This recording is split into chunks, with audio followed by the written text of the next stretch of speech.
Samedi 8 janvier, Madame, Monsieur, bonsoir. Tout de suite, les titres de ce journal.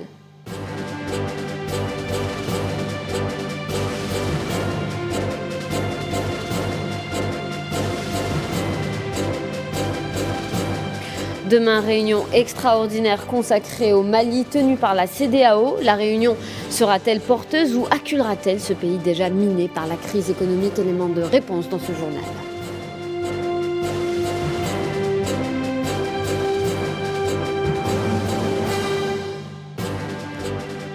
Palestine, l'économie veut croire à une année 2022 en hausse après avoir enregistré un taux de croissance supérieur à 6% en 2021.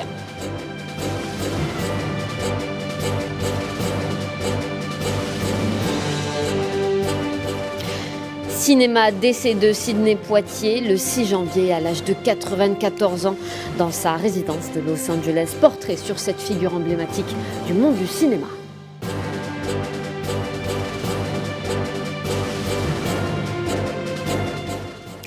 Et on entame ce journal avec le message annuel de Abiy Ahmed. Le Premier ministre éthiopien appelle à l'apaisement, au dialogue et à la réconciliation nationale pour sortir le pays d'une crise politique. On revient sur cette allocution annuelle donnée avec Mohamed Amin Aberkan. Les Éthiopiens se préparent à célébrer Noël ce samedi 8 janvier. Mais avec le conflit dans la région du Tigré, des milliers d'Éthiopiens n'ont pas le cœur à la fête.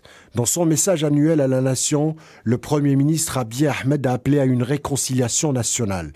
Un message qui tombe à point nommé alors que le conflit au Tigré a pris un tournant décisif. Les rebelles qui avaient avancé ces derniers mois dans les régions voisines de l'Amara et de l'Afar et qui affirmaient n'être qu'à quelques kilomètres de la capitale Addis Abeba ont annoncé il y a quelques semaines s'être repliés au Tigré. Pourtant, jusqu'ici, le TPLF refusait toujours de se retirer de ces deux régions, comme le réclamait le gouvernement éthiopien pour pouvoir débuter des négociations.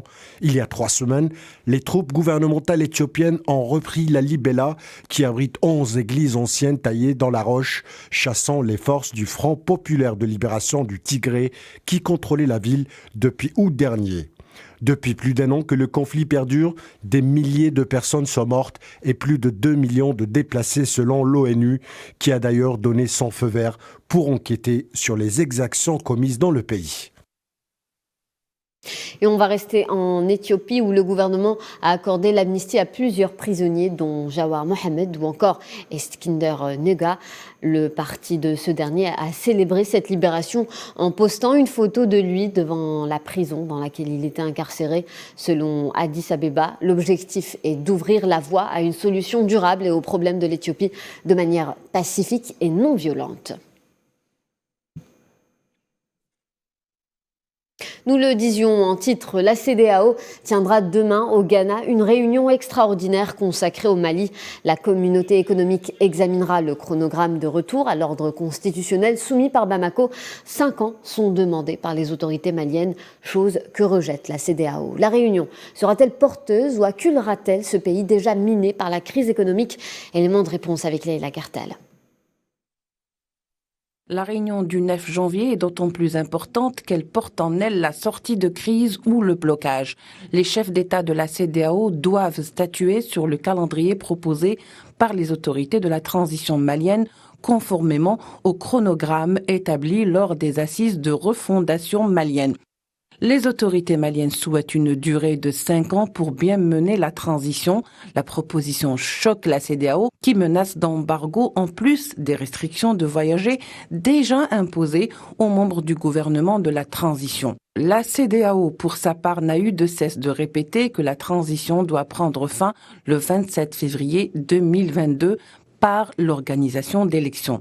Ceci en rappelant bien sûr que les normes de transition se situent en général autour de 2 ans maximum, ce qui explique toute la difficulté à laquelle sont confrontés les deux parties. Les autorités maliennes d'une part qui estiment la durée insuffisante et la CEDEAO qui exclut le simple fait d'y penser. La réunion de demain au Ghana est très cruciale pour l'avenir du Mali. La CEDEAO va-t-elle jouer la carte du compromis et du consensus positif ou durcira-t-elle le ton en mettant à exécution ces menaces d'embargo économique, au risque d'étouffer bien sûr toute une population malienne? Le médiateur de la CEDEAO pour le Mali, l'ancien président nigérian Jonathan Goodluck, a signifié à la veille de la réunion qu'une durée de 5 ans est, je cite, inacceptable. Ce qui annonce déjà la couleur. Allons-nous vers un bras de fer qui risque de décrédibiliser la CEDEAO et de diaboliser les autorités de transition? Une situation qui n'est pas des plus enviables attend les deux parties qui devraient privilégier l'intérêt des pays de la sous-région et résoudre ces crises qui ne se résolvent pas toujours par des impositions de sanctions. Et au Mali, toujours à peine partis, aussitôt remplacés après le départ des soldats russes dans la base de Tombouctou. Des militaires russes viennent de les remplacer. C'est le porte-parole de l'armée malienne qui a fait état de ce mouvement hautement symbolique. Il a indiqué qu'ils étaient sur place pour entraîner les forces armées maliennes. Et en République démocratique du Congo, 3 humanitaires travaillant pour l'organisation internationale Concern Worldwide ont été enlevés hier par des hommes armés dans l'est du pays, où une centaine de groupes armés opèrent. Pour rappel, la mission de l'ONG est de se consacrer à la réduction de la souffrance et l'élimination de l'extrême pauvreté dans les pays les plus pauvres du monde. Aucun commentaire de la part de Concern Worldwide. L'organisation explique ce choix pour se consacrer à la gestion d'un grave incident sécuritaire. Et en Afrique du Sud, le Congrès national africain, l'ANC, fête ses 110 ans. Le groupe a été fondé le 8 janvier 1912 par plusieurs notables noirs qui s'inquiétaient de la ségrégation et souhaitaient lutter pacifiquement contre les discriminations raciales. Nelson Mandela est devenu l'une des icônes de lutte contre l'apartheid. Lui, qui était membre de ce parti, l'ANC avait fait son entrée au pouvoir en 1994 avec une majorité aux élections municipales et ensuite l'élection de Nelson Mandela en tant que chef de l'État. Et au Kenya, 4 policiers ont été tués hier lors d'une embuscade dans une région côtière voisine de la Somalie, régulièrement ciblée par les rebelles Shabab. L'attaque a eu lieu dans le comté de Lamu, à environ 420 km de la capitale Nairobi, où le gouvernement avait déployé des forces de sécurité et déclaré un couvre-feu après le meurtre de 7 civils dans 2 attaques en début de semaine. Ancien ambassadeur à Ankara, spécialiste du Moyen-Orient, David Satterfield est le nouvel émissaire américain pour la Corne de l'Afrique. Il prendra ses fonctions dans les prochains jours. D'après une déclaration du chef de la diplomatie américaine, Anthony Blinken, il remplace Jeffrey Feltman, qui quitte ses fonctions sur fond d'impasse dans le conflit éthiopien et la crise soudanaise. Et au Tchad, l'opposition semble divisée en 2 clans. Hier, 5 regroupements de partis politiques et associations de la société civile ont publié un communiqué commun pour saluer l'annonce faite par le président du Conseil militaire de transition, Mahamat Idriss Déby Itno, tandis qu'une autre partie de l'opposition s'est constituée en ce samedi en une nouvelle coalition nommée la Convergence des organisations politiques. Elle ambitionne à offrir une nouvelle alternative.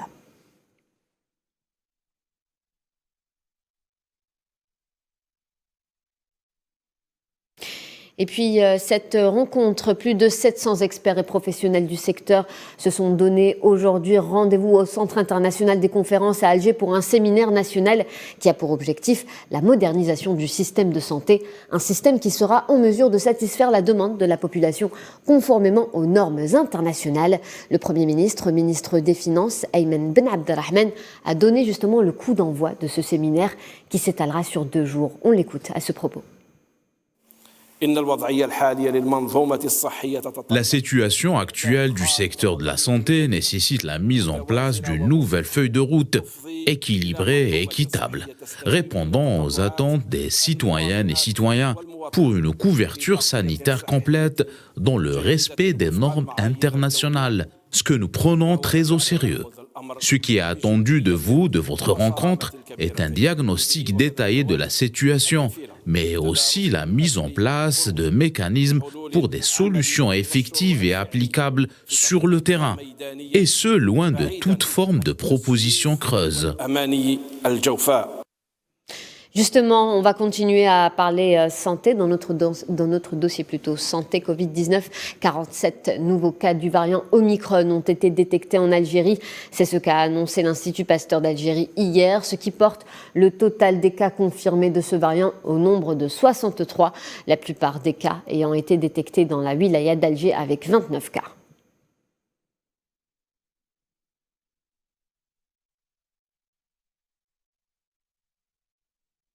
On va rester sur le continent, l'Afrique qui a franchi la barre symbolique des 10 millions de cas positifs confirmés de Covid-19.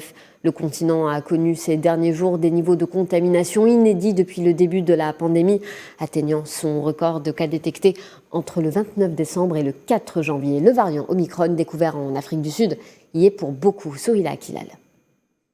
La vague du Covid qui a envahi le monde n'a pas épargné le continent africain qui a franchi la barre symbolique des 10 millions de cas positifs. Au total, pas moins de 10 6 799 cas de Covid-19 ont été officiellement recensés en Afrique depuis le début de la pandémie selon un comptage des bilans officiels. Ces derniers jours, au moins 311 508 contaminations ont été enregistrées en Afrique, soit une moyenne de 44 500 contaminations par jour. La découverte des premiers cas du variant Omicron en Afrique du Sud et au Botswana, fin novembre dernier, a marqué le début de la 4e vague dans le continent. L'Afrique du Sud étant le pays le plus touché, avec 3 504 554 cas au 6 janvier. Cependant, le pays semble avoir dépassé le pic de cette 4e vague avec une baisse de 65% des cas enregistrés par rapport à la mi-décembre 2021. Quant au taux de mortalité, les autorités sud-africaines ont annoncé une augmentation marginale des décès avec une moyenne de 89 décès par jour, contre 578 décès quotidiens en moyenne entre le 8 et le 14 janvier 2021. La Mauritanie, le Cap-Vert, la Guinée, le Mali, la Côte d'Ivoire, le Burundi, le Mozambique et la Zambie ont battu ces derniers jours le record de cas détectés en une semaine depuis le début de la pandémie.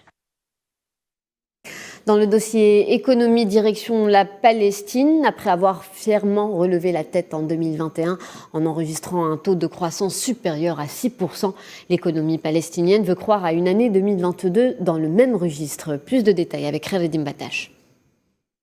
La fatalité des chiffres avancés par la Banque mondiale au sujet de la croissance économique de la Palestine en 2022 semble s'évanouir devant des signaux plus prometteurs annoncés cette semaine par le Premier ministre Mohamed Ishtaï, laissant entrevoir l'avenir proche sous un jour meilleur, et ce malgré tous les moyens militaires et logistiques déployés par l'occupant sioniste afin d'anéantir tout espoir de décollage économique en Palestine.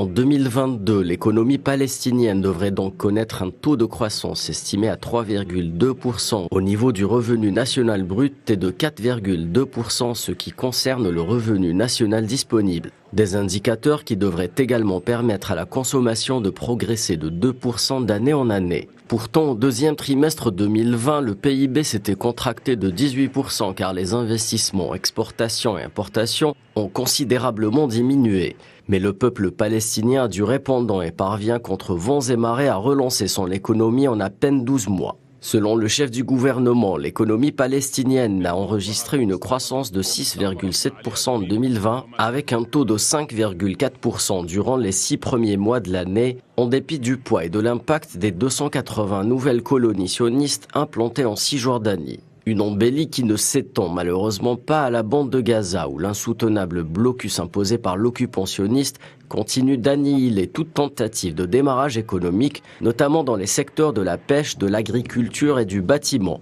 vis-à-vis d'une population qui lutte par le travail afin d'affirmer son enracinement à sa terre, sous le silence complice de la communauté internationale. Selon des chiffres officiels, le taux de chômage s'établissait à 45% au mois de novembre dernier. Et le taux de pauvreté de la population ne cesse de grimper pour atteindre 59%. À noter qu'en 2020, le gouvernement palestinien a refusé de recevoir les recettes fiscales que l'entité sioniste perçoit en son nom sur le commerce international palestinien, en réponse aux menaces d'annexion de larges pans de terre palestiniennes en Cisjordanie, et ce au milieu de la pire crise sanitaire que le monde moderne ait connue. Une mesure qui avait privé l'autorité nationale palestinienne de 68% de ses recettes fiscales pendant la moitié de l'année. Retour en Algérie où le salon d'échanges commerciaux et d'investissement algéro-turc a été ouvert ce samedi au centre des conventions Mohamed Ben Ahmed à Oran. 50 opérateurs économiques des deux pays participent à cet événement. La Turquie est le 5e grand partenaire commercial de l'Algérie, alors que l'Algérie est le 2e grand partenaire de la Turquie en Afrique. Ce salon s'étalera sur 4 jours. Secoué par un violent mouvement de protestation, le calme est revenu dans les principales villes du Kazakhstan. Dans la foulée, le président Tokayev s'est entretenu avec le président russe Vladimir Poutine au sujet des manifestations. Pour rappel, Moscou avait envoyé des troupes de maintien de l'ordre au Kazakhstan. Les détails avec Emin Touta. Après plusieurs jours de manifestations et de violences, le calme semble revenu dans les villes du Kazakhstan. À l'instar de l'ancienne capitale Almaty, où les manifestants avaient occupé les rues depuis dimanche dernier, dénonçant la hausse du prix du gaz. Une revendication approuvée par les autorités qui a remis les prix initiaux. Toutefois, le président kazakh Kassym-Jomart Tokayev s'est montré ferme en excluant toute forme de négociation avec les émeutiers et en ordonnant d'ouvrir le feu sans sommation dans le cas d'un mouvement perturbateur. Ces dernières heures, les événements se sont enchaînés après l'arrestation de l'ancien président du Comité de sécurité nationale du Kazakhstan, placé en garde à vue pour haute trahison. Sur le terrain et selon des médias, des manifestations continuent dans d'autres villes, mais moins importantes que celles des premiers jours. Et comme le prévoit un accord de sécurité entre le Kazakhstan et la Russie, Moscou avait envoyé des troupes de maintien de l'ordre dès les premières heures de l'ébullition. Selon le Kremlin, Vladimir Poutine s'est entretenu avec son homologue Kassym Tokayev au sujet des événements en cours. Le président kazakh a rassuré que l'ordre se rétablit progressivement. Et le président français Emmanuel Macron s'est exprimé pour le lancement de la présidence française du Conseil de l'Union européenne hier. Occasion pour lui de faire le point aux côtés d'Ursula von der Leyen, la présidente de la Commission européenne. Il a été aussi question de la situation au Kazakhstan, jugée très préoccupante justement malgré le retour au calme de ces dernières heures. Ursula von der Leyen qui annonce suivre l'évolution de la situation au Kazakhstan. De son côté, Emmanuel Macron s'est penché sur le conflit russo-ukrainien et malgré le désaccord entre l'Union européenne et la Russie, le président français ne s'en cache pas quant au rôle important joué par la Russie en matière de sécurité en Europe. On écoute. Je suis la situation au Kazakhstan avec grande inquiétude. Les droits et la sécurité des citoyens sont primordiaux et doivent être garantis. Et j'appelle à la fin de la violence et à la retenue. L'Union européenne est prête à apporter son aide là où elle peut. Je pense que l'Union européenne doit dialoguer avec la Russie. Dialoguer, ça n'est pas concéder. Dialoguer, c'est pouvoir d'abord faire le point sur nos désaccords, mais essayer de construire l'avenir. Nous avons des sanctions qui existent en raison de la crise ukrainienne et de l'invasion de 2014. Elles sont maintenues, mais nous avons besoin d'un dialogue avec la Russie qui, de par la géographie et l'histoire, est un acteur incontournable pour cette architecture de sécurité européenne que nous devons bâtir. Le président Joe Biden a nommé le commandant des unités les plus aguerries de l'armée américaine, le général Michael Kurilla, à la tête des opérations américaines au Moyen-Orient. C'est ce qu'a annoncé le Pentagone hier. Une nomination qui doit être confirmée par le Sénat. Le général Kurilla succédera au général des Marines, Kenneth McKenzie, à la tête du commandement central de l'armée américaine qui supervise les opérations militaires en Irak, en Syrie, en Afghanistan plutôt, ou encore au Yémen. Et on va parler culture, le monde du cinéma en deuil. Sidney Poitier s'est éteint le 6 janvier à l'âge de 94 ans dans sa résidence à Los Angeles. Reconnu par ses pairs, son nom restera gravé à jamais dans la mémoire du 7e art. Il sera l'inspiration, le mentor de beaucoup d'acteurs afro-descendants qui, comme lui, vont conquérir le monde racisé du cinéma hollywoodien. Son combat, comme le racisme, il se fera aussi auprès du mouvement américain pour les droits civiques, dont il sera une des icônes. Tilinan Makassi. À une époque où le blackface était monnaie courante, dans une Amérique où les gens de couleur n'avaient pas le droit de s'asseoir devant le bus, ou de prendre une place de cinéma pour regarder un film. Dans cette Amérique déchirée par les ségrégations, Sidney Poitier arrachera un Oscar pour son rôle dans le film Lys des champs de Ralph Nelson. Il ne cessera jamais de briller pour son art. You hold on 1 minute. You just hold on 1 minute. Il sera classé à la 22e place du classement des plus grands acteurs établi par l'American Film Institute. Né le 20 février 1927, prématurément lors d'un voyage de sa mère à Miami, dans le quartier de Coconut Grove. Il grandit aux Bahamas, dans le village de ses parents, descendants d'esclaves. À l'âge de 15 ans, son père l'envoie tenter sa chance aux États-Unis. Passionné de cinéma, il devient l'élève de prestigieuse Actors Studio, dont il paiera les cours en y étant concierge. Acteur de talent, il jouera dans plus d'une 50aine de films durant sa carrière, parmi lesquels la chaîne de Stanley Earl Kramer, qui vient dîner du même réalisateur. Un film qui se veut une ode contre le racisme.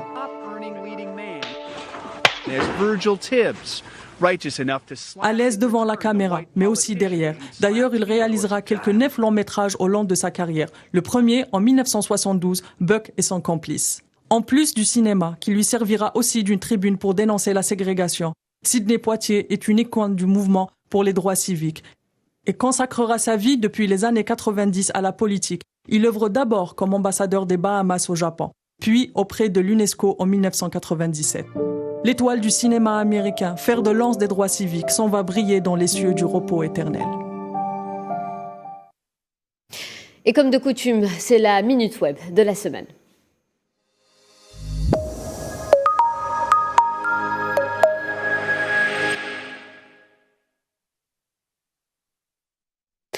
Nous vous proposons donc un petit tour du web, des vidéos les plus vues en ce moment. C'est un sujet signé par notre journaliste Safouane Ben Sabri. Suivez-nous pour un tour du monde en vidéo. L'Arabie Saoudite, la Thaïlande et les États-Unis sont à l'ordre du jour. Direction le désert d'Arabie Saoudite. Lors de la 4e étape du Dakar, un accident spectaculaire a particulièrement marqué cette journée de course. Lancée à pleine vitesse sur la route menant à Riyad, la voiture du pilote lituanien a soudainement rebondi sur une dune de sable. Projetée en l'air, la Toyota a terminé sa course dans une série de tonneaux. Plus de peur que de mal pour les deux pilotes. En Thaïlande, une ruée vers les poissons a eu lieu en pleine rue. Suite à des pluies torrentielles, les inondations ont provoqué une arrivée massive de poissons en pleine ville. Les citadins n'avaient plus qu'à se pencher pour ramasser le repas du jour. Aux États-Unis, SpaceX a refait des siennes. L'entreprise a lancé avec succès jeudi sa première fusée Falcon 9 de l'année 2022. Le Falcon 9 recyclé, qui a déjà volé, a décollé à 16h49, heure locale, du complexe de lancement spatial 40 en Floride. La vidéo, partagée sur Twitter, a amassé plus de 10 000 likes et 200 000 vues. C'est sur ces images que s'achève notre Minute Web. On va parler sport avant de se quitter, on va parler football. Plus que 24 heures avant le coup d'envoi de la 33e édition de la Coupe d'Afrique des Nations, avec un premier match prévu demain dans la soirée à 17h entre le pays hôte, le Cameroun, et le Burkina Faso. Au pays du football et des lions indomptables, c'est toute une nation qui attend plutôt l'arrivée de la sélection algérienne, qui sera à pied d'œuvre et prendra ses quartiers dès ce soir. Après un stage perturbé par la pandémie Covid-19, ponctué par une large victoire 3-0 en amical face aux Black Stars ghanéens, les hommes de Djamel Belmadi entameront la défense de leur titre continental obtenu face au Sénégal en 2019 avec un premier match qui est prévu le mardi 11 en marge de la première journée du groupe E. Les coéquipiers du capitaine Riyad Mahrez, pour se mettre dans le bain, affronteront la Sierra Leone.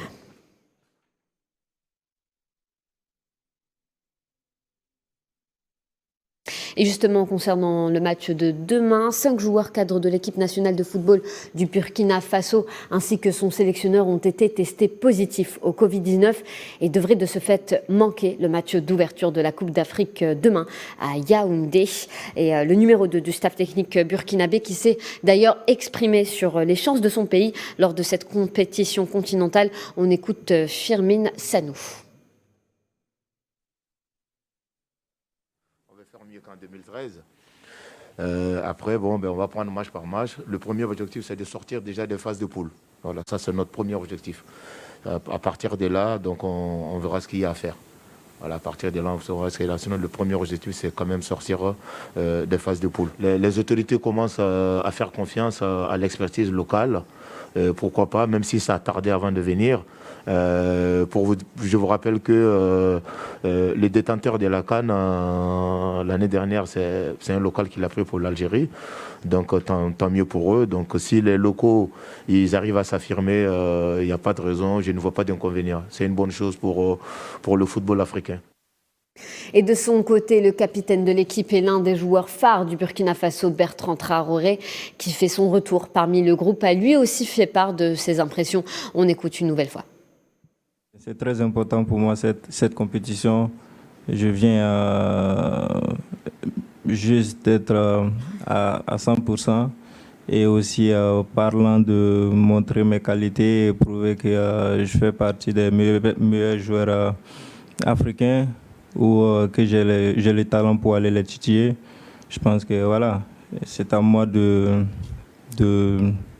tout faire bien, mais le plus important c'est pas mon cas personnel, c'est de tout faire pour faire avancer mon équipe. Et voilà, je suis le capitaine de cette équipe aujourd'hui. Je pense que je dois penser plus à l'équipe qu'à moi-même.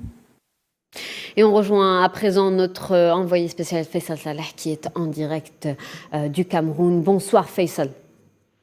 Bonsoir Fatma, bonsoir tous les téléspectateurs algériens de Al24 News. Demain donc se déroulera la cérémonie d'ouverture de la Coupe d'Afrique des Nations. Comment se passent les préparatifs? Alors, côté burkinabé, c'est l'alerte qui est sonnée, on va dire. Il y avait une lettre de protestation qui était lancée au commissaire de la Confédération africaine du football. On a vu ce qui s'est passé à la conférence de presse. Apparemment, les burkinabés attendaient la conférence de presse pour dévoiler ce qui s'est passé par rapport au protocole du Covid-19. 5 joueurs, cadres de l'équipe nationale burkinabé étaient testés positifs. Il s'agit de Oula Abdel Traoré, Edmond Facial Tapsoba. Le troisième joueur, c'est Soumaïla Ouattara. Le quatrième, c'est Saïdou Simporé. Et le cinquième joueur, c'est Dingo Aboubakar Faisal. Oui, Aboubakar Faisal, c'est pas moi qui ai testé positif. En tout cas, c'est le joueur burkinabé. Il ne faut pas oublier que, après une autre question, la question de Al24 News, l'entraîneur adjoint du Burkina Faso a répondu qu'il n'y a pas juste les joueurs, mais aussi le staff technique. Benjamin Raphaël, Henri Lazaro, il est testé positif. L'entraîneur Kamou Malou, aussi positif. Aussi Ablassay Alain Nana. Ça, les trois, le staff technique est positif. La fédération burkinabé a lancé, on va dire, un appel à la Confédération africaine de football pour refaire les tests. Pourquoi? En fait, hier, ce qui s'est passé le 7 janvier à 22h, il y a 2 équipes qui étaient envoyées pour faire les tests Covid aux joueurs de l'équipe nationale burkinabé. Et en fait, une équipe, elle était envoyée par la CAF, et une deuxième équipe qui était, la première équipe, elle n'était pas envoyée par la CAF.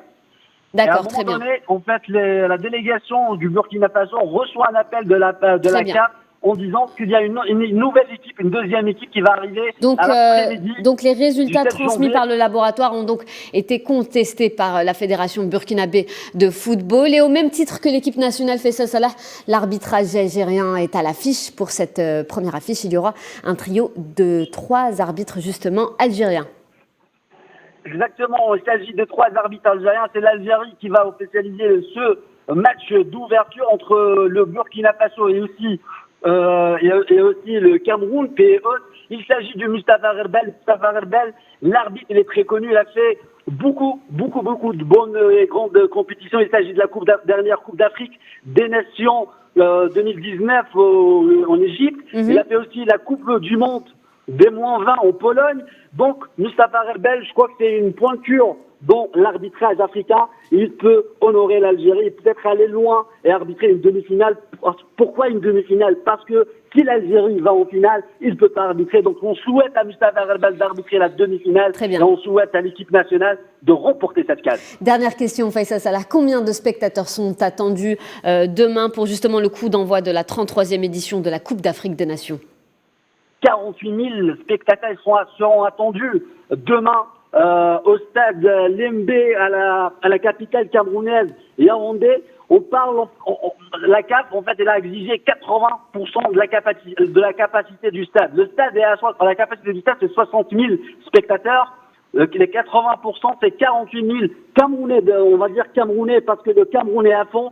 Le Cameroun veut bien gagner cette Coupe d'Afrique des Nations, mais l'adversaire, les étalons du Burkina Faso, sont pas faciles. On a vu l'entraîneur adjoint aujourd'hui parler du titre. Ils ont parlé beaucoup d'Algérie. On a vu aussi le Burkina Faso qui a parlé de l'Algérie. Il a dit, vu qu'on a fait des grands matchs face à l'Algérie aux éliminatoires de la Coupe du Monde 2022 au Qatar, on a vu que... Merci Faisal. Merci Faisal Salah. Nous reviendrons vers vous dans nos prochaines éditions, comme de coutume, pour nous tenir au courant de cette Coupe d'Afrique des Nations. Voilà, c'est la fin de ce journal. Merci de votre attention. Tout de suite, un point météo avec Amel Amzienne Zitouni. Retrouvez Amine Touter pour votre édition du 13h demain. D'ici là, passez une excellente soirée sur Al24 News.